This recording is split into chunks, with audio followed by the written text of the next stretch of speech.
Hello, we're Nerds of the West. Thank you so much for joining us. We have just played Northgard, Uncharted Lands, and we're going to tell you all our thoughts on it. This is an initial gameplay review. We have only played this once, and I think for this specific game, I would like to do another review in a few months' time. This is got some wild mechanics, a lot of stuff to consider. We, the people considering it, and the place we're doing it, this is twitch.tv/Nerds of the West. We do a how to play, a playthrough, and a review every single weekend. I just knock points onto the floor. And you can catch us live, or you can watch on YouTube. We got a whole bunch of videos. I am Tom. We got a Kai.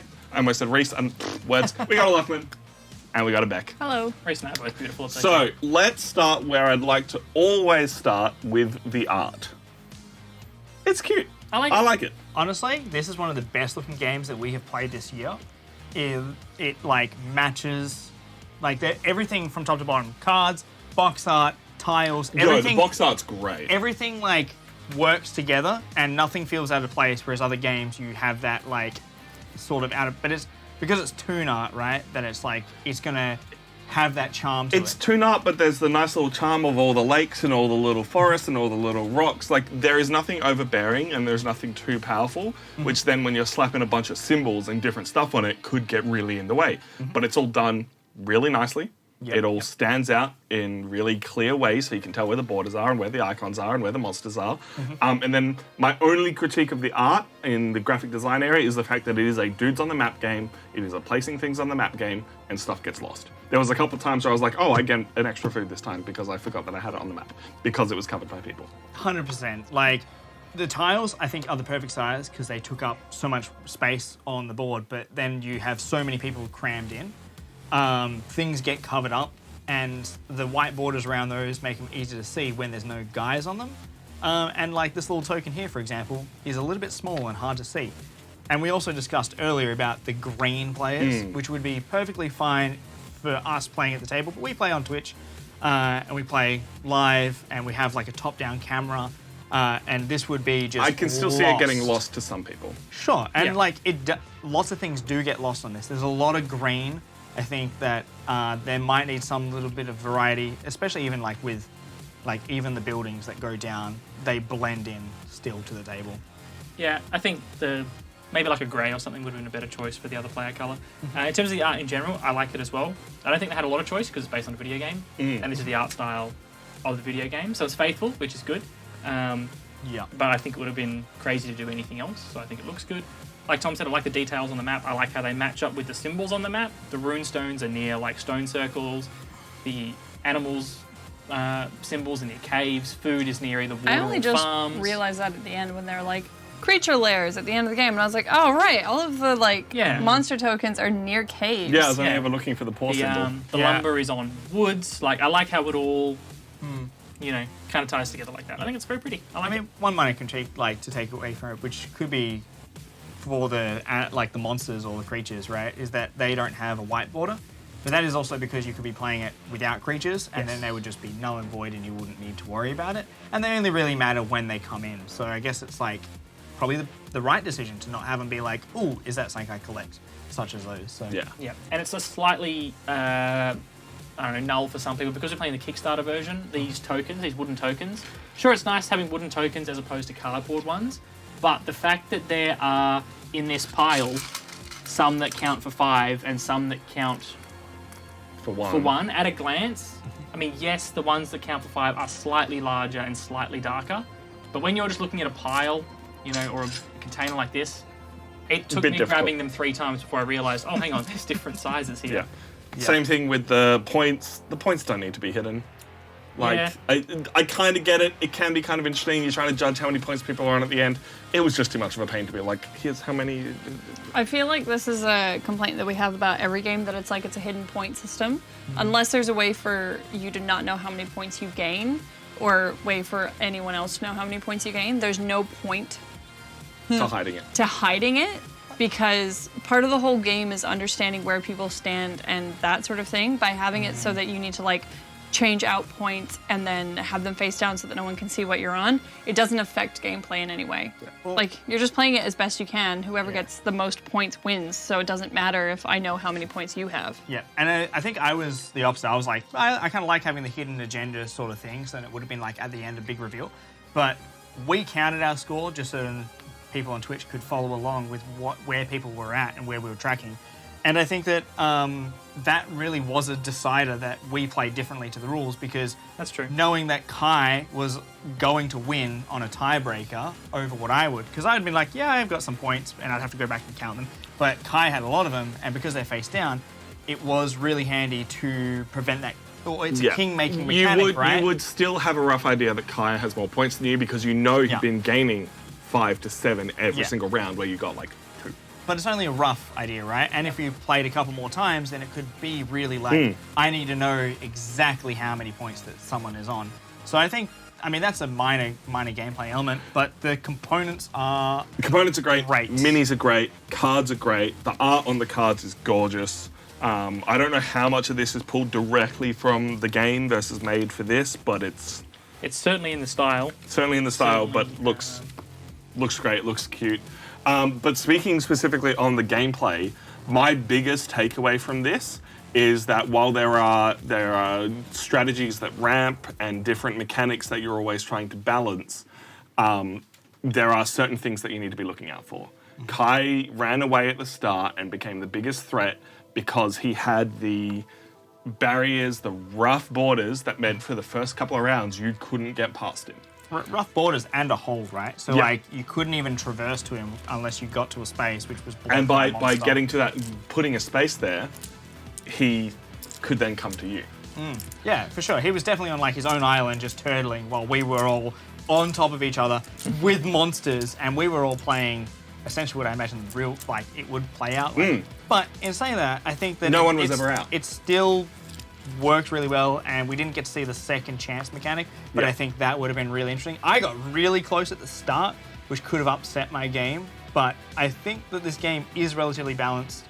The card drafting we'll talk about in a minute. Yeah, my Otherwise- main takeaway is that no one ever was really out. Depending on the cards that came and the strategies that came, you had opportunities. Now, I do wonder if I wasn't the exploration-based civilization, if I would still be in the game.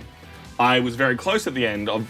Obviously, we didn't win, but it was close enough that I was a threat that you guys had to consider, that had to consider taking me out and stopping me from getting those points. Yeah, but I must say the factions were really interesting. I didn't play mine how it should because I started off not how I should have, because I had a big four-sided tile, which is the only Yeah. four-sided tile I think in the entire game. Yeah, apart from this massive thing up here. But the Like gap one. there's yeah. there's no boundaries in it. Because the bear is the other upgrade is that for every territory that you control that is completed, you would get resources as well. So it's really just like just skirt around the edges. Just keep skirting, leave someone behind, and just keep skirting because Yeah. you're not meant to attack with your bear. And that would play very different. But I would have had bulk resources and not had to worry if I lost a guy here or there. Yeah. How about you, Beck? How was your decision making when you could be just about anywhere on the map at any moment? I do think luck is a big part of the gameplay. Because we started the game by drawing 2 terrain tiles and then placing them out in such a way so that we could place our starting people and then start building the world, it meant that I was able to start in an area in which I was able to get rune tokens. The rune tokens then allowed me to upgrade my clan super early, which then meant I could do my clan's special abilities, which allowed me to literally airdrop myself across the map. And swipe one of these big buildings away from me. Yeah. Yeah. The luck on top of the cards that you draw, because it is a deck building game. There were about 3 or 4 rounds where I just had useless cards. And when every action matters, and then because every action needs a card draw cards matter so much more. They do. I do like that in this game they have a way around the deck clogger that they add to it that isn't like the only other one I can think of is like Lost Ruins of Arnak that has fear tokens, which are deck cloggers. Like they do have a purpose to them, and honestly the way that this game plays, it's exactly the same. These have a purpose to them, it's just they're there so you can go, I'm playing this, but I'm using a rune token to draw another card instead. Yeah, I like that as well. That was But- a good mechanic. Yeah, and like the deck building seems like it should work quite well. When we read the rules and stuff, I was like, this sounds like it's going to be really interesting because unlike other deck building games, you cycle your deck and you just keep going through it and you try and do that synergy with your deck. Whereas this, even though Kai had a really good synergy of having all that draw, because he didn't have a discard pile, it meant that he couldn't draw his whole hand again. I'm actually not sure that Kai played it correctly, because when Kai had his entire play area in front of him, I still had a discard pile. So I think you might have been playing out onto your discard pile and you went, well, this is my play area, No, I can't draw from No, I this. think that was my first hand of the. Right. We can go back and watch the replay. I think from memory, I think that was my first hand of the reshuffle. But even then, like, that I think comes down to a good way for them to have put the rules, because it's like they did distinguish between the play area you have, your discard pile, and then your draw pile. Yeah. So it meant that even if that's exactly what you did, you couldn't just be like, well, I technically discarded this, I'm just going to pick this up and play it again. Yep. Like, Yep. I am very curious, and the reason I say that I want to review it again later is this is exactly the kind of game where, because there are so many decisions, so much RNG, and so many, I have to imagine there's randomized achievement cards and randomized. There's a handful more achievements in the box and there's a handful more development cards, so it would be different. I think in terms Basically, of it is a well-made strategy game, therefore you need to play it a couple of times to see the strategies and counter strategies and how everything goes before you can really decide how meaty and how much depth there is to this game. Yeah, but I think that the RNG comes from drawing tiles, so you don't know what you're going to get, and it's going to expand only where you've got people, so it's not like you can just put it on the edge, which I thought... There is one card that does that though, which is once again just another cool way to play. So the RNG is from drawing the actual tiles and also from what comes out in the development cards, right? That is the only RNG in this game. Well, the deck combat. building. Deck building, yeah. Oh, and you've got the combat where it's like you roll the dice, but I don't think... I lost there's- 2 combats early and it fucking sucked. Yeah. Every bit of RNG still has player interaction for it. You get to choose where that goes. You're the one that builds the deck. You're fighting against the monsters, and you can influence that fight. So I don't think the RNG is as bad as like No. I I don't think the RNG is bad at all. I just think the RNG influences the gameplay in a way that makes it interesting, and therefore you need to play multiple games to see where to push and pull and play strategically. I think on the RNG note, I enjoy the fact that it's tile laying because then you've never got the same map. Deck building is inherently an RNG mechanic, and I enjoy deck yeah, building. because you shuffle your deck once after having like one really good card in there, and then you may never see that card again. Yeah. But there's plenty of mechanics to finesse that. But then you still have to run your economy of moving into areas that have runes. You start off really strong. That doesn't change the fact that I had some really good cards in my deck, but in the last round of the game, I hit a point in which I could no longer draw cards, and there was nothing I could do with them. Yep. Like I finished the game with half a deck left because I didn't have anything I could that's do just with part them. of deck builders, which is fine for me. For me personally, I think the weakest part of the game was the combat RNG. And it wasn't so bad because you could influence with food, but food's so important. Like, I get that balancing act, but the RNG for combat is always, for me, a little bit of a nitpick, because if my army's this much bigger, I should just roll you kind of like the way that they've done the RNG part of the combat, though. Like, it is super annoying, but it basically means that unless you're going in there with more than enough power to blitz through everything, then all of the dice is, like, if you're going in there with maybe less and hoping that the dice work in your favor, then you kind of deserve to have RNG turn against you or work in your favor. You're right. The dice doesn't make... the biggest swing is what? There's a +3. A +3 to combat strength. So it's not a massive swing, I guess. The Valkyrie was the biggest monster that we fought, right? And then the maximum that Valkyrie could do would be 10. And if you happen to get yourself to 8 or 9 strength with other means of recruiting and recruitment camps or training camps, then you could always go, I'm going to guarantee a win here. Because I'm sure I'll lose a guy, but my combat strength is still higher, and it's that. And the same thing goes against other people. If you have enough force, and it wasn't hard to get the force. With some of us. Okay, but that's because there was like that push and pull of like your forces. But I think that you could go in there and really drop a lot of guys and go and steamroll people. And like you would dwindle away slowly but surely, but then you could build them up, and then if you're staying on the outlier. But was the done way well. it then spread out was like, all right, I need to get to other places. The way that your decisions have to sequence across multiple rounds will change after multiple games, and I'm very keen to see that. Yep. Right now, though, how often would you want to play it? Because that is how we like to rank things here. We rank all the games that we play on stream on our Nerds of the West ranking list, not based on if one game is objectively better than one or another, because how can you say, maybe the biggest comparison between this would be Dune Arrakis. You want to get the other one? I will find the other one. But how can you say that this could be better than That's fine. Yeah. I just don't want Lost Ruins of Arnak? They are totally impressions separate on the games. So we tiles. like to rank things based on if one game would, move that one. for us, prefer to get to the table. This is going to be a really curious one. I think this one will change a lot at the end of the year when we re-rank all the games. For me, as I said, it is the biggest comparison is Dune Arrakis.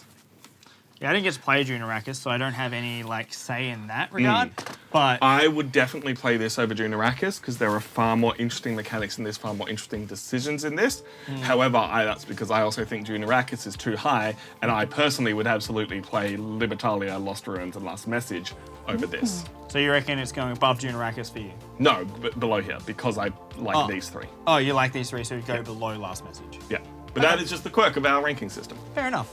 So how I put games, because I play Board Game Arena now, like with this game, if I was playing it on Board Game Arena, I would absolutely queue to play another game again. Yeah.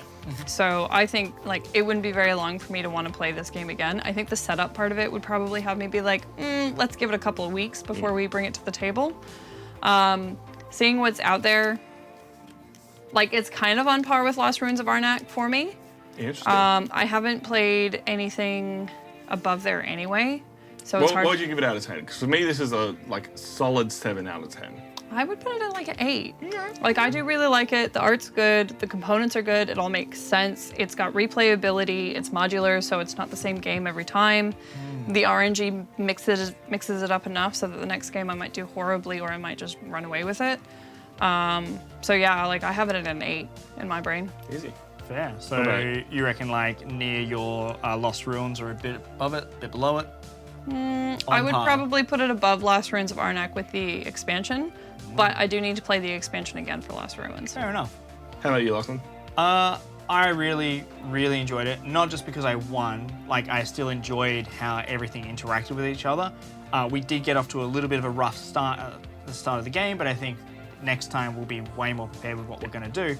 But I think the mixture of having different clans so you can play differently, the modular board and the development deck, I think you'll have a better decision making the next time that we play it.